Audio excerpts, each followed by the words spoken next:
వెళ్ళిరయా సెలవని అంటాంది కంట తడి ఉండలేక నీ ఎంబడే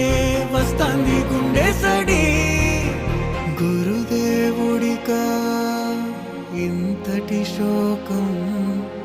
వెలివేసినదా పాపపులో